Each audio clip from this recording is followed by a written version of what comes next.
समझ लें कि आज ओम के ही भीतर उतर जाना है। ओम क्या है? ओम का जाप क्या है? जाप का उचित समय कौन सा होना चाहिए? क्या होगा ओम का जाप करने से? जाप करने का सही तरीका क्या है? और फिर सबसे जरूरी बात, क्या ओम के जाप से परमात्मा को प्रसन्न किया जा सकता है? जब से मैंने ओम के जाप पर कुछ वीडियोस आपको दी हैं, मित्रों की तरफ से बहुत से प्रश्न पूछे गए हैं, जबकि मैंने समय समय पर आपको इन प्रश्नों के उत्तर देने की कोशिश की है। मैं उत्तर देता हूं, फिर भी कुछ छूट जाता है। एक उत्तर से दूसरा प्रश्न निर्मित हो जाता है। इसलिए मैंने जरूरी समझा कि एक बार पूरी बात ठीक से समझ ली जाए, तभी आप ओम को ठीक से समझकर ओम का जाप कर पाएंगे। जब तक आपको ये नहीं पता होगा कि आप कोई भी जाप या कोई भी ध्यान क्यों कर रहे हैं, जब तक आपको अपना लक्ष्य ही नहीं पता होगा, तो कितना भी जाप करें कुछ नहीं होने वाला। आप कहीं भी नहीं पहुंचेंगे। इसे ठीक से समझकर ही आप अपनी यात्रा की शुरुआत कर सकते हैं। नहीं तो आप देख ही रहे हैं कि हर रोज जाप करने वाले कहीं भी पहुंचते दिखाई नहीं पड़ते। लेकिन एक बार बात ठीक से आपकी समझ में उतर जाए तो तुरंत यात्रा शुरू हो जाती है। आज इसे ही मैं आपको समझाने की कोशिश करूंगा।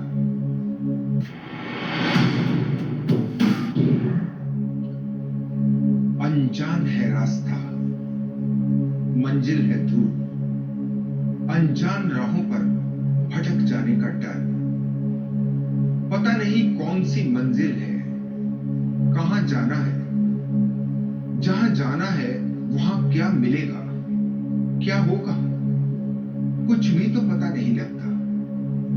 लेकिन सुना बहुत है कि कुछ मिलेगा, ठीक से कुछ समझ ही नहीं आता। फिर आप चल पाएंगे, इसका भी आपको स्वयं पर भरोसा नहीं आता। चलें भी तो कैसे? स्वयं से ज्यादा दूसरों पर भरोसा आता है। फिर वो जो दूसरे हैं, उनका भी यही हाल है। वो भी दूसरों पर भरोसा कर रहे हैं, अपने पर तो किसी को भरोसा दिखाई ही नहीं देता।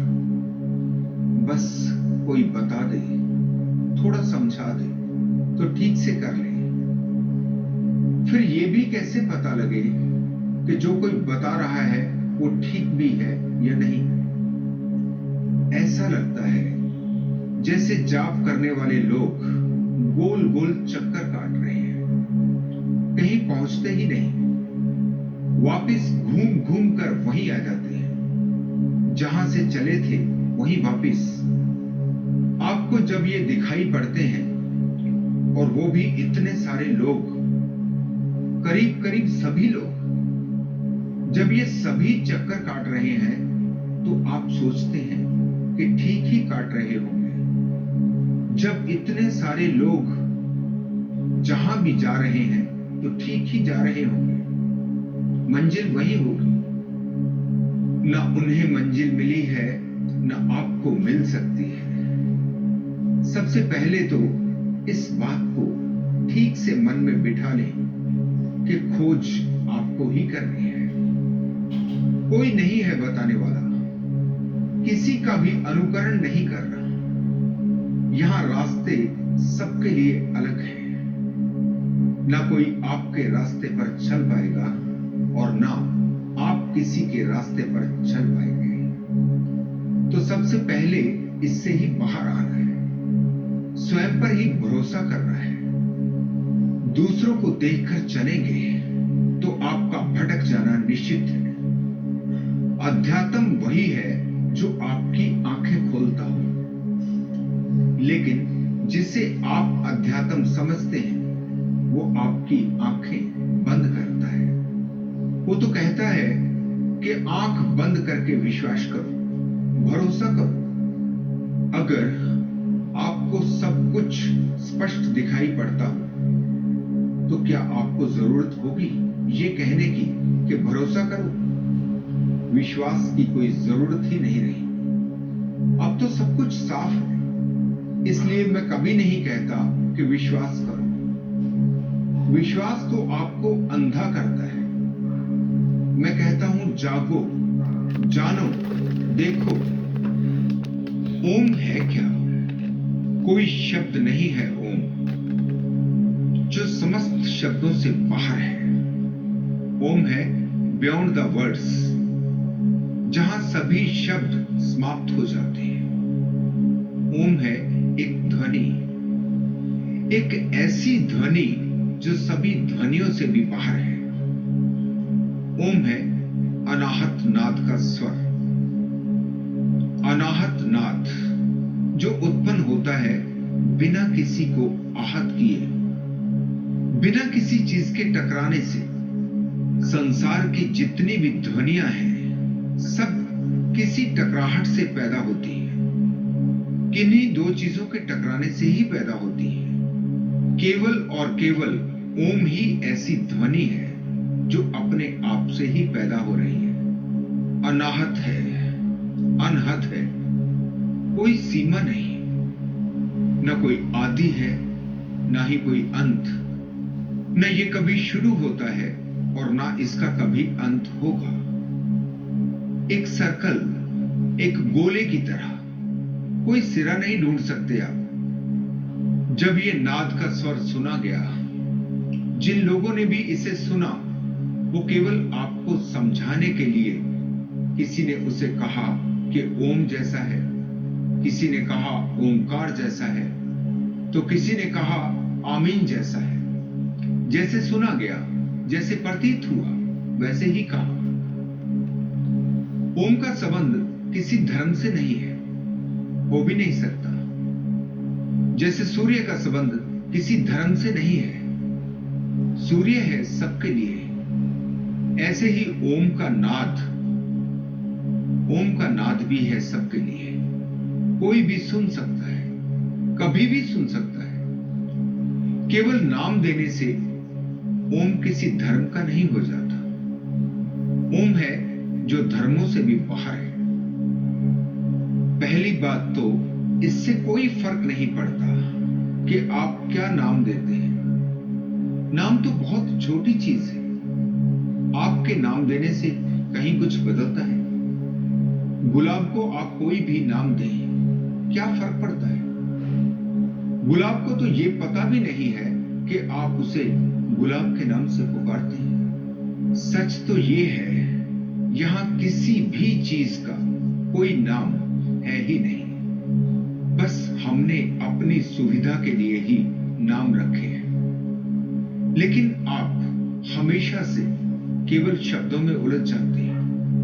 आपकी सदा से आदत यही है, शब्द ही आपकी पकड़ में आते हैं, सत्य शब्दों के बाहर ही रह जाता है।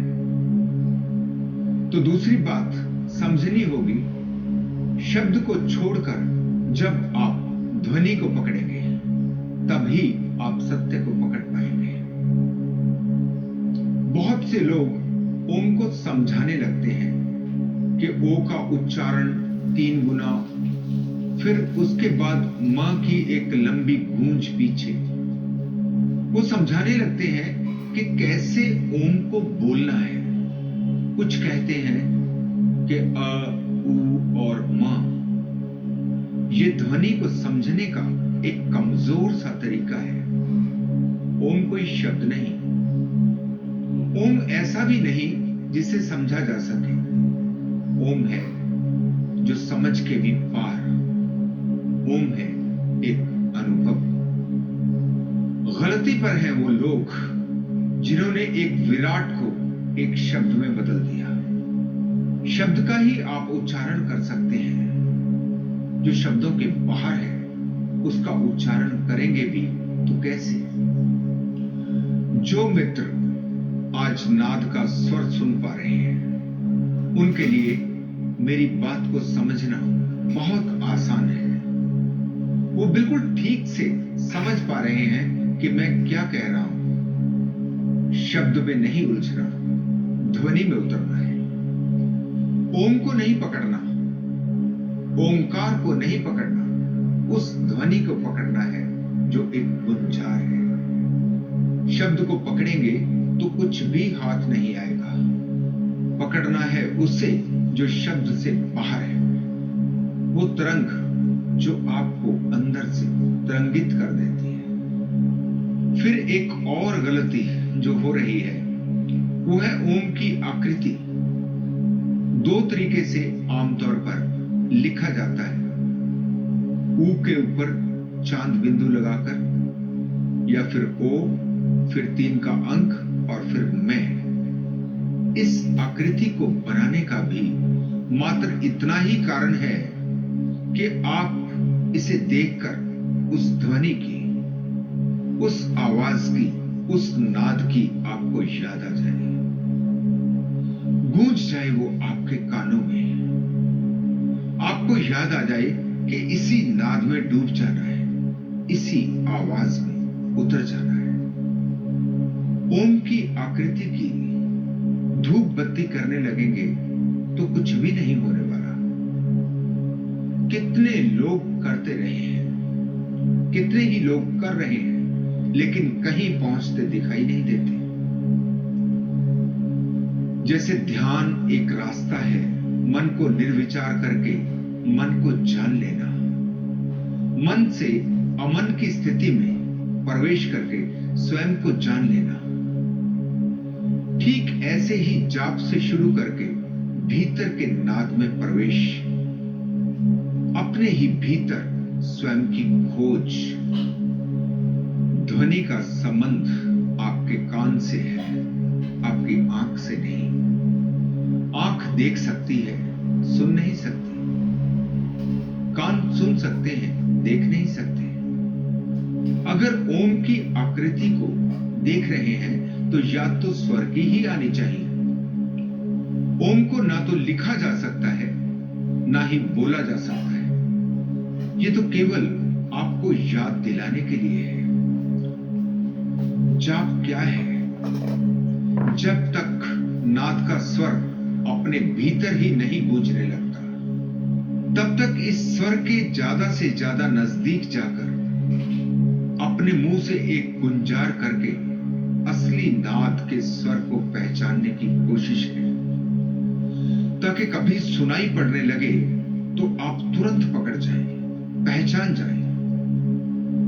जिन मित्रों को नाद का स्वर सुनाई देने लगा है वो भी आगे नहीं बढ़ पाते। वो भी नहीं समझ पाते कि इसका करना क्या है। सुनाई तो दे रहा है, अब क्या करें? यहां भी बहुत सी भटकन का शिकार हो जाते हैं। नाद के स्वर को दाएं कान से सुनना है या बाएं कान से। ऐसी ही व्यर्थ की बातों में केवल इसलिए भटक जाते हैं क्योंकि समझ में नहीं आता कि इस नाद का उपयोग कैसे करना है। एक बार ये समझ में आ गया तो ऐसे फिजूल के प्रश्न अपने आप ही समाप्त हो जाते हैं। अगर अभी आपको नाद का स्वर नहीं सुन रहा तो शुरुआत ओम के जाप की गुंजार से करें। लेकिन ध्यान रखें कि ये बाहर से बोला गया ओम असली नहीं है। इसे केवल असली को पकड़ने के लिए ही इस्तेमाल कर रहे हैं। दूसरी बात, जब मुंह से भी आप गुंजार कर रहे हैं, लेकिन कैसे कर रहे हैं? केवल एक रोबोट की तरह। और आप ऐसा कर सकते हैं, मन में सोचते रह सकते हैं कुछ और, सभी विचार चलते रह सकते हैं और आप ओम की ध्वनि मुंह से करते रहें, तो फिर समझ लें इसका कोई भी फायदा नहीं, इससे कुछ नहीं होने वाला। अगर आप नाद का स्वर सुनने में सक्षम हो गए हैं तब भी आपको उसके स्वर के साथ मिलाकर ही ओम की गुंजार करनी है। लेकिन दोनों ही स्थितियों में पूरा ध्यान गुंजार पर ही होना चाहिए। अपनी ही गुंजार पर अपने कानों को पूरी तरह से लगा देना है, खोना है, डूबना है इसी गुंजार में। फिर नाद और अपना ओम दोनों को एक साथ मिला देना है। वैसे आपकी सहायता के लिए मैंने ओम के जाप के लिए संगीत भी आपको दिया है। संगीत भी आपको उस नाद की पहचान करने में सहयोगी हो जाता है। कैसे मिलाना है अपनी गुंजार को नाद के साथ, इसे भी सीखना बहुत आसान कर देता है।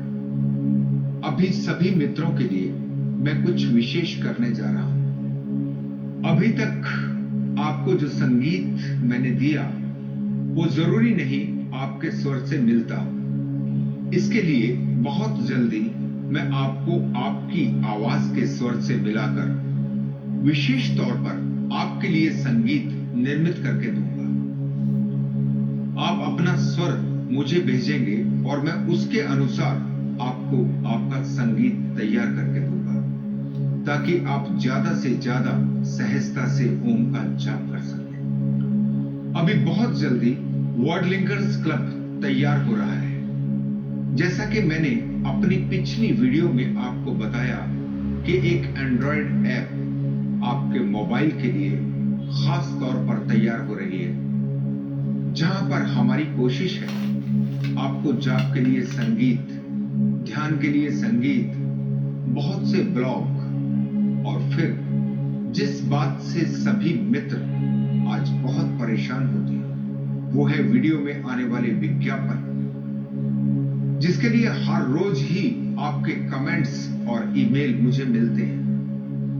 मैंने आपकी इस समस्या को भी समझा है और वर्ड लिंकर्स क्लब की ऐप आपको वो सब कुछ देने वाली है जो आपके रास्ते को बहुत आसान कर दे। मुझे बहुत खुशी है कि आज 3.5 लाख से भी ज्यादा मित्रों के इस परिवार में हम एक प्लेटफॉर्म पर आकर एक दूसरे की सहायता कर सकेंगे। आपकी परेशानियों को और आपकी समस्याओं को हल करने का काम भी वर्ड लिंकर्स क्लब करने जा रहा है।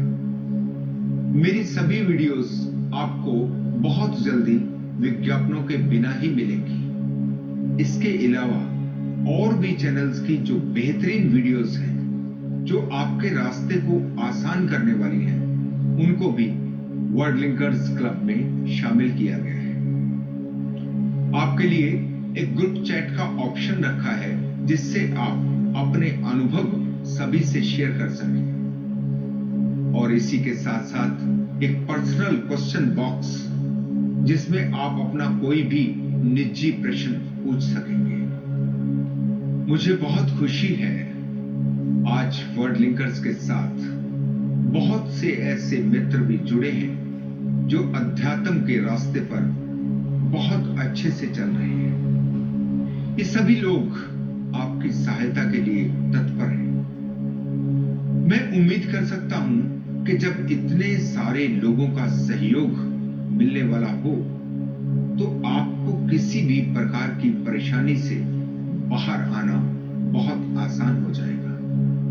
एक बात आज और कहना चाहता हूं कि ऐसा मत समझें कि मेरा विषय अध्यात्म है। मेरा विषय है जीवन। मेरा सारा फोकस इस बात पर है कि आप अपने जीवन को अच्छे से अच्छा कैसे बनाएं। अध्यात्म तो केवल जीवन का एक हिस्सा है। जैसे मैं कहूं कि अध्यात्म तो वो आंख है जिससे हम जीवन को सही प्रकार से देख पाते हैं। जब तक आंख नहीं है तब तक जानेंगे कैसे? जब तक अंधे हैं तब तक देखेंगे कैसे? अध्यात्म केवल जीवन को देखने और समझने के लिए है। अध्यात्म जीवन नहीं है। जीवन तो है समग्र। जब तक जीवन को जीने का ढंग नहीं आता तब तक दुख आता है। अध्यात्म है जीवन को जीने की कला। वर्ल्ड लिंकर्स क्लब का उद्देश्य केवल अध्यात्म नहीं है, अध्यात्म की आंख से पूरे जीवन का दर्शन है। जीवन में भोग विलास भी है और जीवन में त्याग भी है। जीवन है सभी का जोड़। जीवन को जीने की कला जब आप भोग विलास से गुजरकर त्याग पर पहुंचते हैं। त्याग जबरदस्ती लादा हुआ नहीं होता, आपके भोग से ही निकलता है। कुछ भी जीवन में असहज नहीं रहता, सब कुछ अत्यंत सहजता में ही घटता है। आप सहजता में ही मुक्त होते चले जाते हैं।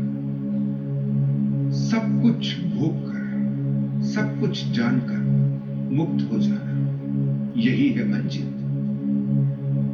ध्यान मार्ग है इसी मंजिल का, जाप भी इसी मंजिल का मार्ग है। रास्तों की फिक्र नहीं है, मंजिल की तलाश है। एक बार समझ में आ जाए, बस एक बार दिखाई पड़ जाए तो रास्ते तो लाखों हैं। फिर आपके हाथ में कला आ जाती है, आपको अपने मार्ग निर्मित करने आ जाते हैं। फिर जीवन में जो भी आपके हाथ पड़ जाए, वो ध्यान हो या जाप हो या फिर रोजमर्रा का कोई काम हो, चाहे संगीत हो, चाहे नाच हो, चाहे आप कोई मूर्ति बनाए या कोई चित्र, आप किसी भी जीवन की साधारण सी बात को, साधारण से साधारण काम को अपना मार्ग बना सकते हैं, अपना रास्ता बना सकते हैं। जहां से चाहे कहीं से भी प्रवेश कर सकते हैं। ओम का जाप जीवन के लिए है, जीवन ओम के जाप के लिए नहीं है। क्या ओम का जाप करने से परमात्मा प्रसन्न होता है? छोटी छोटी कथाओं में जब आप पढ़ते हैं कि किसी की भक्ति से कोई देवी देवता प्रसन्न हुए, कभी कोई देवी किसी की बलि लेकर प्रसन्न हो रही है, पता नहीं किन मूढ़ लोगों ने ऐसी बातें प्रचलित की हैं। परमात्मा प्रसन्न हो रहा है, जैसे कह रहा हो मुंगेम्बो खुश हुआ। परमात्मा को मुंगेम्बो नहीं बनाए। परमात्मा को प्रसन्न करने की कोई जरूरत नहीं है। परमात्मा को नाम ही उस विराट का है जो प्रसन्न है ही, वो तो बरस ही रहा है। उसकी प्रसन्नता तो आपके चारों तरफ फैली है। कैसे आप उसे प्रसन्न कर पाएंगे? अगर आप उसे प्रसन्न कर सकते हैं तो फिर इसका अर्थ हुआ कि आप उसे दुखी भी कर सकते हैं। ये कैसा परमात्मा होगा जो आपके करने से प्रसन्न होता हो, आपके करने से दुखी होता हो? परमात्मा ना हुआ, आपके हाथ का खिलौना हो गया। ऐसी ऐसी मूढ़ बातें आप इन कथाओं से सीख जाते हैं। परमात्मा तो है परमानंद की अवस्था। अब कहां सवाल प्रसन्न होने का या क्रोधित होने का? अपनी आंखें खोलें, व्यर्थ की बातों में नहीं उलझें। ओम के जाप का संबंध किसी बाहर के परमात्मा से नहीं है, आपके भीतर के परमात्मा से है। अपने ही भीतर अपने परमात्मा की खोज है, अपने से बाहर कुछ भी नहीं। आपके भीतर का परमात्मा जब प्रकट होता है तो उसी के आनंद से आप भीग जाते हैं। वही तो है सागर जिसमें आपका प्रवेश हो जाता है। अपने ही भीतर के परमात्मा की बाहर से धूप बत्ती आप करेंगे भी तो कैसे? करेंगे तो क्या अर्थ होंगे उसके? बाहर का आपका पूजा पाठ, बाहर का आपका आडंबर न किसी को आज तक कहीं लेकर गया है और न आपको कहीं लेकर जा सकता है।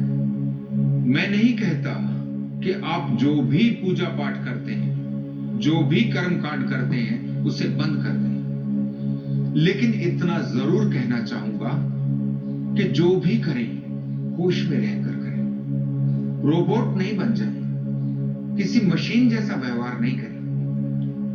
आप तो जब भी कोई तथाकथित धार्मिक क्रियाकलाप करते हैं तो बिल्कुल एक मशीन की तरह, बिल्कुल रोबोट की तरह, लकीर के फकीर बनकर। आप जानना भी नहीं चाहते कि आप ये जो कर रहे हैं इससे क्या होने वाला है। जैसे जैसे आपके पूर्वज करते आ रहे हैं वही आप कर रहे हैं। ना तो उन्होंने समझने की कोशिश करी और ना ही आप कर रहे हैं। अपनी बेहोशी को तोड़ें। जो भी करें गहरी समझ के साथ करें। फिर चाहे वो हवन हो या पूजा पाठ, चाहे वो ध्यान हो या जाप, सब कुछ उसी समझ के साथ, जैसा मैंने आपको कहा कि मंजिल की दिशा को ध्यान में रखकर। आपकी हालत ऐसी है कि आप ध्यान भी करते हैं तो बेहोशी में, आप जाप भी करते हैं तो बेहोशी में। फिर क्या होने वाला है? पहले से ही बेहोशी का जीवन है और बेहोशी में गिर जाते हैं। समझने में भी डर लगता है, समझ से ही डर लगता है। समझ में आ गया तो फिर बहुत कुछ जो व्यर्थ है वो छूट जाएगा। फिर छूट गया तो आप जी कैसे पाएंगे? इसी बात से डर लगता है। जिसे आपने अपनी कल्पना में सब कुछ समझा था, पूरा अध्यात्म इसी आडंबर को समझा था, आडंबर को ही अंधे की लाठी बनाया हुआ था, वही गिर गई तो चलेंगे कैसे, जिएंगे कैसे? लेकिन मैं आपको कहना चाहता हूं कि जैसे ही अंधे की लाठी गिरती है तो तुरंत आंखें मिल जाती हैं। फिर लाठी की जरूरत ही नहीं रहती, क्योंकि आप वास्तव में अंधे नहीं हैं। आंखें तो हैं आपके पास, बस आपने ही बंद कर रखी है। अंधे नहीं है आप, अंधा अपने आप को समझ रहे हैं। आपका तथाकथित अध्यात्म ही आपको अंधा कर रहा है। ये लाठी ही आपको अंधा कर रही है। जब लाठी गिरती है तो बेसहारा हो जाते हैं, लड़खड़ा जाते हैं, एक बड़ा झटका लगता है। इसी झटके से आंख खुल जाती है। फिर आप कभी पलटकर भी नहीं देखते कि आपकी लाठी कहां गिर गई। फिर आप कभी नहीं सोचते कि कुछ खो गया, कभी नहीं सोचते कि अब जीऊंगा कैसे। फिर तो सब कुछ साफ साफ दिखाई पड़ता है। जीवन ही अब शुरू होता है। आप जान जाते हैं कि जिसे आज तक जीवन समझा वो तो कुछ भी नहीं था। जीवन तो अब दिखाई पड़ा। अपने अंदर के नाद की खोज, अनाहत नाद की खोज। लेकिन क्यों करनी है ये खोज? क्यों स्वयं की तलाश करनी है? स्वयं के ही भीतर विराजमान परमात्मा का दर्शन करना है। फिर सवाल यह भी है कि परमात्मा के दर्शन से भी क्या होगा, स्वयं की खोज से भी क्या होगा? प्रश्न तो फिर खड़ा हो जाएगा कि स्वयं को खोज कर फिर क्या करना है। यह एक ऐसा प्रश्न है जिसका उत्तर देना बहुत मुश्किल है। लेकिन जब भी कोई इस अवस्था में पहुंच जाता है तो सारे प्रश्न ही गिर जाते हैं। कोई प्रश्न बच नहीं सकता। जहां से आप जीवन को देखते हो कुछ अधूरा है, कुछ छूट रहा है, कुछ प्रतीत आपको भी होता है। कोई प्यास आपके भीतर भी जागती है जो आपको व्याकुल करती है। नहीं तो क्यों जानना चाहोगे? वही तो प्राणों की प्यास है, वही तो वो कस्तूरी है जिसके पीछे मृग भागता रहता है।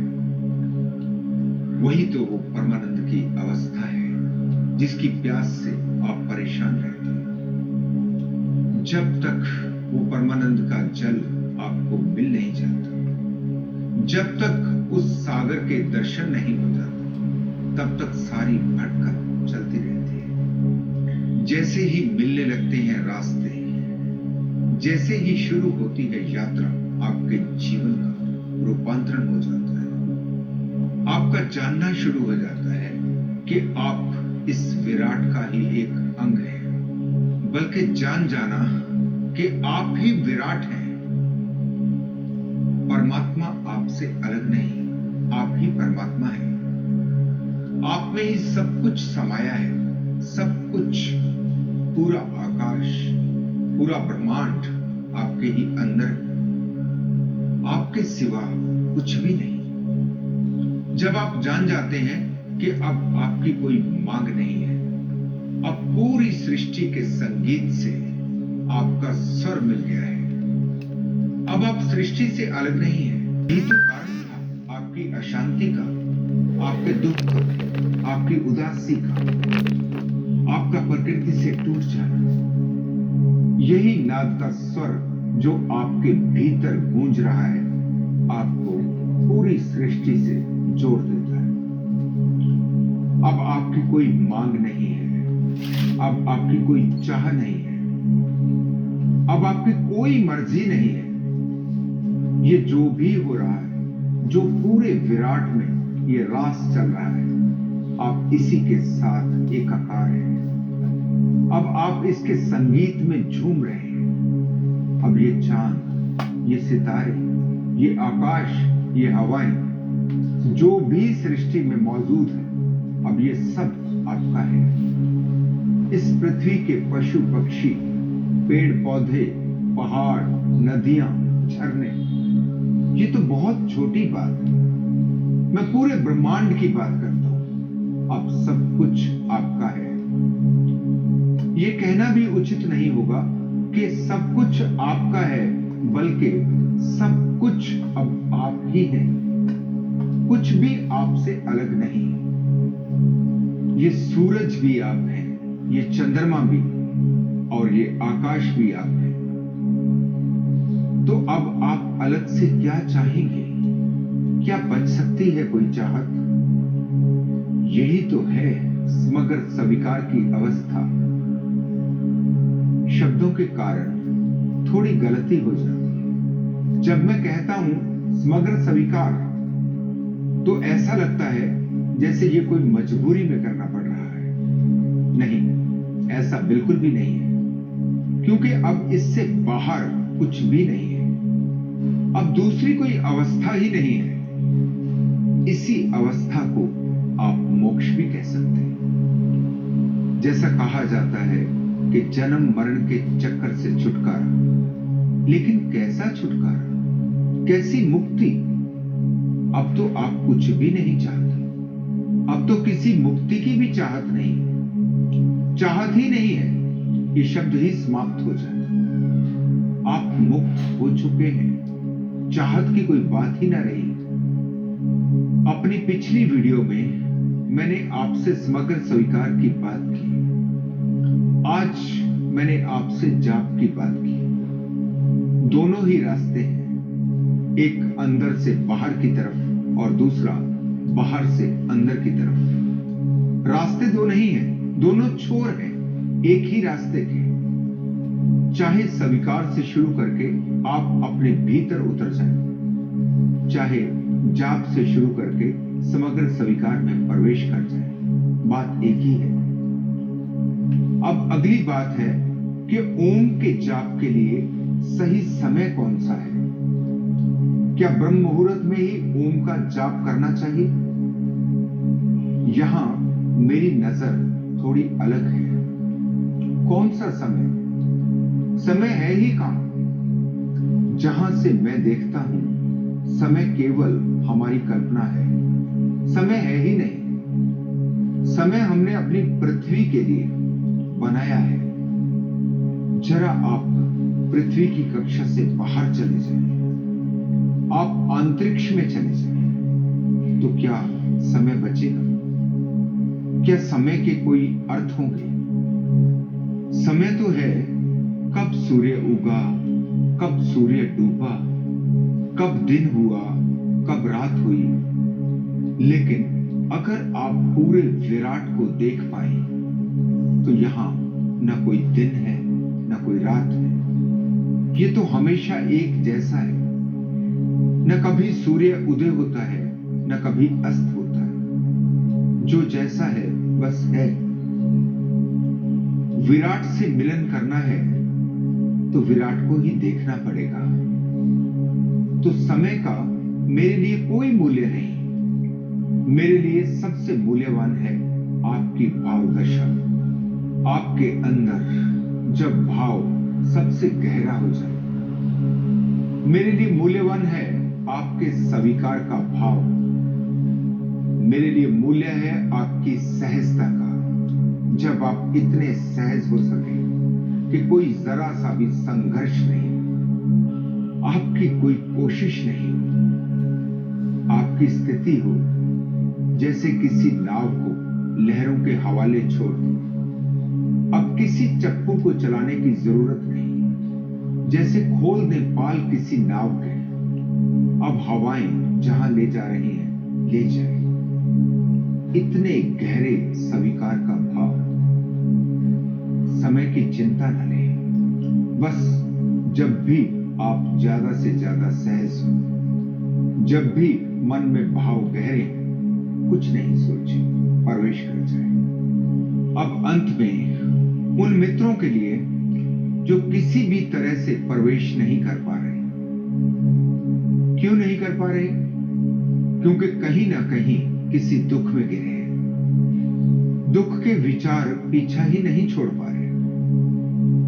जो मित्र अपनी नासमझी के ही कारण जाप को दुखों की दवा समझकर बैठ गए हैं, जो समझते हैं कि जाप करेंगे तो हमारे दुख समाप्त हो जाएंगे।